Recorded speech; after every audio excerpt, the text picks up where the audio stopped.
जब कोई आपकी कदर ना करे, जब आपके निस्वार्थ प्रेम और समर्पण को आपकी कमजोरी मान लिया जाए, तो मन में एक बहुत गहरी पीड़ा होती है। आप अपना सब कुछ किसी इंसान पर लुटा देते हैं। आप अपनी रातों की नींद खराब करते हैं, अपने सपनों को पीछे छोड़ देते हैं, केवल इसलिए ताकि सामने वाले के चेहरे पर मुस्कान आ सके। लेकिन बदले में आपको क्या मिलता है? केवल उपेक्षा, तिरस्कार और अपमान। आपको ऐसा महसूस कराया जाता है जैसे आपकी कोई अहमियत ही नहीं है, जैसे आप उनके जीवन में एक फालतू सामान की तरह हैं, जिसे जब चाहा इस्तेमाल कर लिया और जब चाहा किनारे रख दिया। उस वक्त दिल खून के आंसू रोता है। मन बार बार यही पूछता है कि क्या मेरे प्रेम में कोई कमी थी? क्या मैं सच में इतना बुरा हूं कि कोई मेरा सम्मान नहीं कर सकता? मेरे प्यारे भक्तों, आज अपने आंसुओं को पोंछ लीजिए और मेरी बातों को बहुत ध्यान से सुनिए। आपके प्रेम में कोई कमी नहीं है, आप बुरे नहीं हैं। आपकी समस्या सिर्फ इतनी है कि आप गलत जगह पर अपनी कीमत तलाश रहे हैं। आपने मोतियों को उन लोगों के सामने डाल दिया है जिन्हें सिर्फ कीचड़ की पहचान है, मोतियों की नहीं। आप एक ऐसे इंसान से अपने लिए सम्मान मांग रहे हैं जिसकी आंखों में आपको परखने की क्षमता ही नहीं है। हम इंसानों की एक बहुत बड़ी कमजोरी होती है, हम उस चीज की कभी कदर नहीं करते जो हमें बहुत आसानी से और मुफ्त में मिल जाती है। हवा हमें मुफ्त में मिलती है, इसलिए हम उसे प्रदूषित करते हैं। पानी हमें आसानी से मिलता है, इसलिए हम उसे नालियों में बहा देते हैं। लेकिन जब वही सांसें टूट रही होती हैं तो अस्पताल में ऑक्सीजन के एक सिलेंडर के लिए हम लाखों रुपए देने को तैयार हो जाते हैं। जब रेगिस्तान में प्यास लगती है तो पानी की एक बूंद के लिए इंसान अपना सब कुछ लुटाने को तैयार हो जाता है। आप अपने जीवन में बिल्कुल उस मुफ्त हवा और पानी की तरह हो गए हैं। आप सामने वाले के लिए हर समय उपलब्ध रहते हैं। उसने एक बार पुकारा और आप अपने सारे जरूरी काम छोड़कर उसके पास दौड़ पड़ते हैं। उसने आपको दुख दिया, फिर भी आप खुद आगे बढ़कर उससे माफी मांग लेते हैं। आपने अपना आत्मसम्मान ताक पर रख दिया है और यही आपकी सबसे बड़ी गलती है। जब आप खुद अपनी कदर नहीं करेंगे तो कोई दूसरा आपकी कदर क्यों करेगा? मैं आपको एक बहुत ही ज्ञानवर्धक और आंखें खोल देने वाली कथा सुनाता हूं। यह कथा आपको बताएगी कि कैसे हम अनजाने में अपनी कीमत खुद कम कर लेते हैं और कैसे इसे वापस पाया जा सकता है। एक बार की बात है, एक बहुत ही सीधा और भोला इंसान था जिसका नाम था माधव। माधव बहुत दयालु था। वह हमेशा दूसरों की मदद करने के लिए तैयार रहता था, लेकिन गांव में कोई भी उसकी इज्जत नहीं करता था। लोग उसे बेवकूफ समझते थे, उससे अपना काम निकलवा लेते थे और फिर उसे दुत्कार देते थे। माधव बहुत दुखी रहता था। उसे समझ नहीं आता था कि वह सबके साथ इतना अच्छा व्यवहार करता है, फिर भी लोग उसका तिरस्कार क्यों करते हैं। एक दिन माधव के गांव में एक बहुत ही पहुंचे हुए ज्ञानी संत आए। माधव रोता हुआ उन संत के पास गया। उसने संत के चरणों में गिरकर कहा कि महाराज, मैं जीवन से बहुत निराश हूं। मैं जिसके लिए भी अच्छा करता हूं वही मुझे धोखा देता है। कोई मेरी कदर नहीं करता। मुझे ऐसा लगता है कि मेरे जीवन का कोई मूल्य ही नहीं है। आप मुझे कोई ऐसा उपाय बताएं जिससे लोग मेरा सम्मान करने लगें। संत ने माधव को बड़े ध्यान से देखा। संत बहुत पहुंचे हुए थे। उन्होंने माधव की समस्या तुरंत समझ ली। संत ने अपनी झोली में हाथ डाला और एक बहुत ही सुंदर चमकता हुआ पत्थर निकाला। वह पत्थर दिखने में बहुत ही साधारण लेकिन एक अजीब सी चमक लिए हुए था। संत ने वह पत्थर माधव को दिया और कहा कि माधव, ये एक बहुत ही खास पत्थर है। तुम बाजार जाओ और अलग अलग दुकानों पर जाकर इस पत्थर की कीमत पता करो, लेकिन एक बात याद रखना, तुम्हें यह पत्थर बेचना नहीं है, बस इसकी कीमत पूछनी है और मेरे पास वापस आ जाना है। माधव वह पत्थर लेकर सबसे पहले एक सब्जी वाले के पास गया।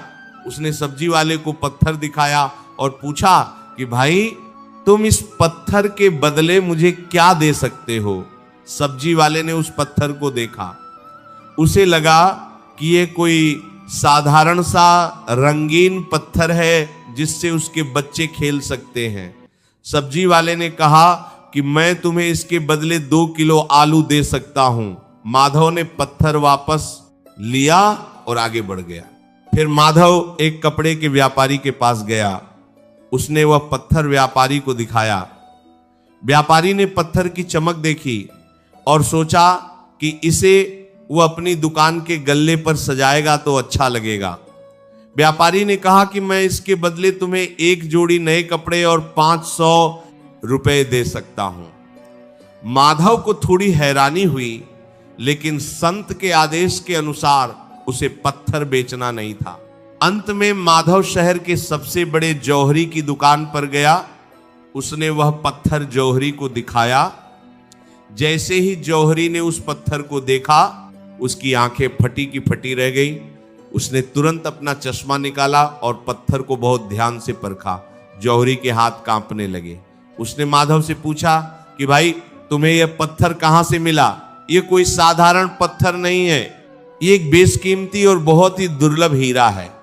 अगर मैं अपनी पूरी दुकान, अपना घर और अपनी सारी दौलत भी बेच दूं तो भी मैं इस हीरे की सही कीमत नहीं चुका सकता। तुम तो रातों रात अरबपति बन गए हो। माधव हैरान रह गया। वह दौड़ता हुआ संत के पास वापस आया और उन्हें सारी बात बताई।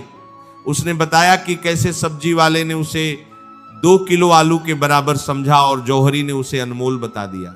संत मुस्कुराए और बोले कि माधव, तुम्हारा जीवन और तुम्हारी कीमत भी बिल्कुल इसी हीरे की तरह है। तुम अनमोल हो, तुम्हारे अंदर करुणा है, प्रेम है, सेवा का भाव है, लेकिन तुम अपनी कीमत उस सब्जी वाले से पूछ रहे हो जिसे केवल आलू प्याज की पहचान है। तुम उन लोगों के बीच अपना सम्मान ढूंढ रहे हो जिनकी मानसिकता बहुत छोटी है, जो केवल लोगों का इस्तेमाल करना जानते हैं। अगर तुम कूड़े के ढेर पर बैठकर अपनी कीमत पूछोगे तो तुम्हें कूड़ा ही समझा जाएगा। तुम्हारी असली कीमत वह जौहरी ही बता सकता है जिसके पास तुम्हें परखने की नजर हो। मेरे प्यारे भक्तों, यह कहानी माधव की नहीं है, यह कहानी आपकी है। आप वह अनमोल हीरा हैं, लेकिन आप उन लोगों के सामने गिड़गिड़ा रहे हैं जिन्हें आपकी कोई पहचान नहीं है। आप उनके प्यार की भीख मांग रहे हैं। जो इंसान आपके आंसुओं की कदर नहीं कर सकता, वह आपके प्रेम की कदर क्या करेगा? जब कोई आपकी कदर न करे तो सबसे पहला काम यह करें कि उन्हें समझाना बंद कर दें। हम बहुत सफाई देते हैं, हम बार बार उन्हें बताते हैं कि हमने उनके लिए क्या क्या किया है। हम उन्हें अपनी अहमियत याद दिलाने की कोशिश करते हैं, लेकिन याद रखिए, प्रेम और सम्मान कभी गिड़गिड़ाने से नहीं मिलता। जो चीज भीख में मिलती है वह सम्मान नहीं होता, वह केवल दया होती है। और आपको किसी की दया नहीं चाहिए। अपना मुंह बंद कर लीजिए, मौन हो जाइए। मौन में बहुत बड़ी शक्ति होती है। जब आप बोलना बंद कर देते हैं, जब आप अपनी तरफ से कोशिश करना बंद कर देते हैं, तो सामने वाले को आपकी कमी महसूस होती है। जब तक आप हर जगह उनके लिए मौजूद रहेंगे, उन्हें लगेगा कि यह तो कहीं जाने वाला नहीं है, इसके साथ कैसा भी व्यवहार कर लो। लेकिन जिस दिन आप अपनी उपलब्धता कम कर देंगे, जिस दिन आप पीछे हट जाएंगे, उस दिन उन्हें समझ में आएगा कि उन्होंने क्या खोया है। अपने आप को थोड़ा समेटना सीखिए। अपनी ऊर्जा को उन लोगों पर बर्बाद मत कीजिए जो आपको एक विकल्प की तरह इस्तेमाल करते हैं। आप किसी के जीवन का विकल्प बनने के लिए पैदा नहीं हुए हैं। आप एक प्राथमिकता हैं। अगर कोई आपको प्राथमिकता नहीं दे सकता तो वहां से शांति से हट जाना ही आपके आत्मसम्मान के लिए सबसे अच्छा है। हम अक्सर सोचते हैं कि अगर हमने उन्हें छोड़ दिया तो हम अकेले रह जाएंगे। इस अकेलेपन का डर ही हमसे सारे समझौते करवाता है। लेकिन मेरे भक्तों, एक बात हमेशा याद रखना, गलत लोगों की भीड़ में घुटन सहने से लाख गुना बेहतर है कि आप अकेले रहें। एकांत कोई सजा नहीं है। एकांत तो वह भट्टी है जिसमें तपकर एक साधारण इंसान सोना बनता है।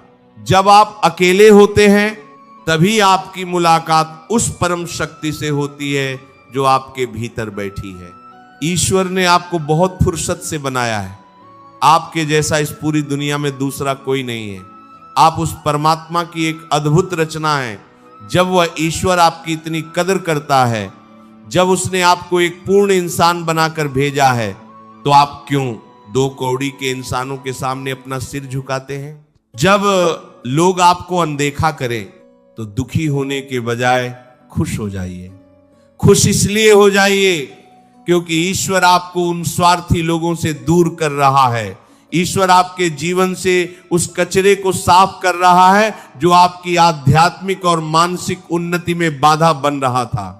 जब कोई आपको ठुकराता है तो असल में वह ईश्वर का एक सुरक्षा कवच होता है जो आपको भविष्य के किसी बहुत बड़े दुख से बचा लेता है। अपने ध्यान को बाहर से हटाकर अपने भीतर लगाइए। खुद से प्रेम करना सीखिए। जो इंसान खुद से प्रेम नहीं कर सकता, दुनिया में कोई उससे प्रेम नहीं कर सकता। अपनी कमियों को सुधारिए, अपने हुनर को निखारिए, अपने आप को इतना काबिल बनाइए, अपने जीवन को इतना ऊंचा उठाइए कि जो लोग आज आपको नजरअंदाज कर रहे हैं, कल वे आपको देखने के लिए तरस जाएं। सूरज को कर इसी से कदर मांगने की जरूरत नहीं पड़ती। वह बस चमकता है और पूरी दुनिया उसके आगे सिर झुकाती है। आपको भी उस सूरज की तरह चमकना है। जिन रिश्तों में सम्मान नहीं है, वे रिश्ते कभी आपको खुशी नहीं दे सकते। एक बात हमेशा याद रखिएगा, जो रिश्ता आपको रुला दे, जो रिश्ता आपको यह सोचने पर मजबूर कर दे कि आप किसी लायक नहीं है, वह रिश्ता आपके लिए एक जहर के समान है। उसे जितनी जल्दी हो सके अपने जीवन से निकाल फेंकिए। अपने आंसुओं को पोंछिए और एक लंबी सांस लीजिए। आज से एक नियम बना लीजिए कि आप किसी के पीछे नहीं भागेंगे। जो आपके साथ रहना चाहता है उसका स्वागत है, और जो आपके जीवन से जाना चाहता है उसे प्रेम से विदा कर दीजिए। रास्ते कभी खत्म नहीं होते। ईश्वर ने आपके लिए कुछ बहुत अच्छा, कुछ बहुत बड़ा सोच रखा है। बस जरूरत है तो आपके उस दर्दनाक जगह से बाहर निकलने की। जब आप खुद की इज्जत करने लगेंगे तो पूरी दुनिया आपकी इज्जत करने पर मजबूर हो जाएगी। अपने आप को उस जौहरी के हाथों में सौंप दीजिए जो आपको तराश कर एक कोहिनूर बना देगा। वह जौहरी और कोई नहीं बल्कि स्वयं परमात्मा है। उनके चरणों में अपना जीवन रख दीजिए, फिर देखिए आपके जीवन में ऐसा चमत्कार होगा कि आपके सारे दुख और सारी शिकायतें खत्म हो जाएंगी। आप एक स्वतंत्र और दिव्य आत्मा हैं। अपनी गरिमा को पहचानिए और अपने जीवन को एक नए उत्साह के साथ शुरू कीजिए। आपको किसी की मोहताज होने की जरूरत नहीं है। आपका अस्तित्व उस ईश्वर से जुड़ा है जो सर्वशक्तिमान है। उम्मीद है आज की ये वीडियो आपके जीवन में एक सकारात्मक बदलाव लाएगी। अगर आपको इस वीडियो से कुछ नया सीखने को मिला या कोई प्रेरणा मिली तो इसे लाइक करके हमारा उत्साह जरूर बढ़ाएं। आपके मन में क्या विचार हैं हमें कमेंट्स में राधे राधे लिखकर जरूर बताएं। आपके हर एक कमेंट से हमें प्रेरणा मिलती है। ऐसे ही और भी ज्ञानवर्धक और मोटिवेशनल वीडियो देखने के लिए चैनल को सब्सक्राइब करें और बेल आइकन को ऑल पर सेट कर दें ताकि आप कोई भी अपडेट मिस ना करें। मिलते हैं अगली वीडियो में। भगवान आपको हमेशा खुश रखे। राधे राधे।